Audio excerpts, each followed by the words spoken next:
जय हिंद दोस्तों। चलिए आज हम बात करते हैं कुछ एंटीबायोटिक्स के बारे में। आखिर एंटीबायोटिक्स क्या होती है? आपको स्क्रीन पे दिख रहा होगा एमोक्सिसिलिन एंड पोटेशियम क्लाविनेट टेबलेट यानी हाइक्लेव 625, ये जो कि एक ब्रांड नेम है। और इसमें जो मेडिसिन है एमोक्सिसिलिन पोटेशियम क्लाविनेट है। आप देख सकते हैं स्क्रीन पे कि आपके ORV-CV, हाइक्लेव 625, क्लेबम, अलग अलग नामों से, ब्रांड नेम से आती हैं दवाइयाँ। आखिर ये है क्या? ये है एक तरह की एंटीबायोटिक है। चलिए सबसे पहले हम जानते हैं कि एंटीबायोटिक क्या होती है। देखिए, ये जो एंटीबायोटिक होते हैं जीवाणु संक्रमण को रोकने के लिए संक्रमित रोगियों के उपचार के लिए प्रयोग में लाई जाती हैं। जीवाणुनाशक क्षमता के आधार पर, यानी कि जो दवाएं किस तरह के कौन कौन से जीवाणु को नाश करती है उसके आधार पर एंटीबायोटिक्स दो तरह की होती है। एक होती है बैक्टीरियोस्टेटिक यानी कि जीवाणुरोधी। जीवाणुरोधी जीवाणुओं की वृद्धि को रोकते हैं। उदाहरण के लिए सल्फोनामाइड, टेट्रासाइक्लिन, क्लोरामफेनिकोल, इथ्रोमाइसिन, इथाम्ब्यूटॉल, इथेनोमाइड।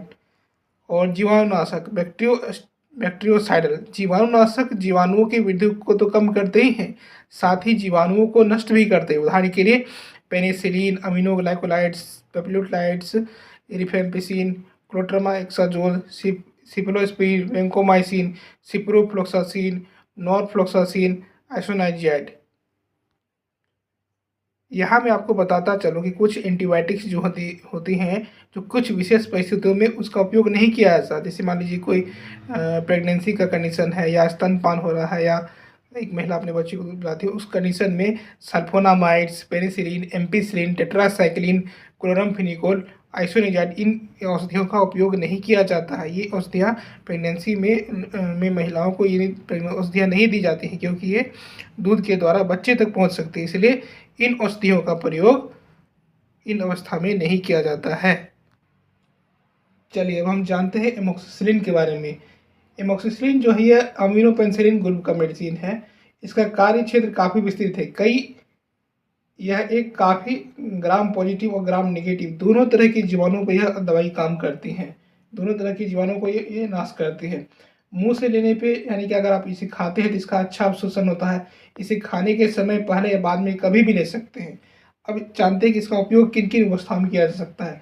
जैसे कि लंग्स का इन्फेक्शन हो गया, निमोनिया हो गया, या सॉफ्ट टिश्यू इन्फेक्शन है, बलगम खांसी में, मियादी बुखार, टाइफाइड में, सुजाक में, रक्त विषमता में, घाव में, हेलियोबैक्टर पाइलोरी यानी उदर रोग की एक किस्म का एक बीमारी होता है, उसमें भी इसका उपयोग किया जाता है। अस्थि मज्जा शोथ यानी कि बोन इन्फेक्शन में और GIT इन्फेक्शन में भी इसका उपयोग किया जाता है। अब हमें किस कंडीशन में इस मेडिसिन को नहीं लेना चाहिए, यानी कि इसका उपयोग अगर इससे आपको एलर्जी हो तो इसका उपयोग आप ना ही करें, या प्रेगनेंसी में या आपका लीवर डैमेज हो तो नहीं कर सकते हैं, और किडनी फेलियर है तो इस मेडिसिन का हम उपयोग नहीं करेंगे। अब इसके दुष्प्रभाव क्या क्या हो सकते हैं? इस मेडिसिन को लेने के बाद सामान्यतः देखा गया है कि सब पेशेंट में तो ऐसा नहीं होता है, किन्हीं किन्हीं पेशेंट में ये लक्षण नजर आते हैं। उन्हें मितली, उल्टी, दस्त, घबराहट, त्वचा पर चकत्ते, पित्ती, रक्त विकार, यकृत विकार यानी कि लीवर डिजीज जैसी बीमारी हो सकते हैं। अब हमें एमोक्सिसिलिन किस किस रूप में मिलता है? ये आपको टैबलेट, कैप्सूल, सिरप और इंजेक्शन के रूप में मिलता है। हमें विशेष सावधानियां क्या रखनी चाहिए इस औषधि में? अगर आपका लीवर डैमेज है, किडनी फेलियर है, प्रेगनेंसी है, तो अति आवश्यक होने पर ही इसे देते हैं, नहीं तो नहीं देते हैं। उसमें हमें LFT या RFT, blood urea test, TLC, DLC test करना चाहिए।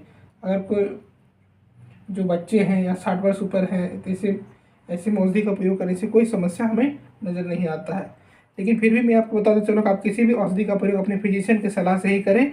ये जो वीडियो है एक इन्फॉर्मेटिव वीडियो है जो कि आपके नॉलेज के लिए है।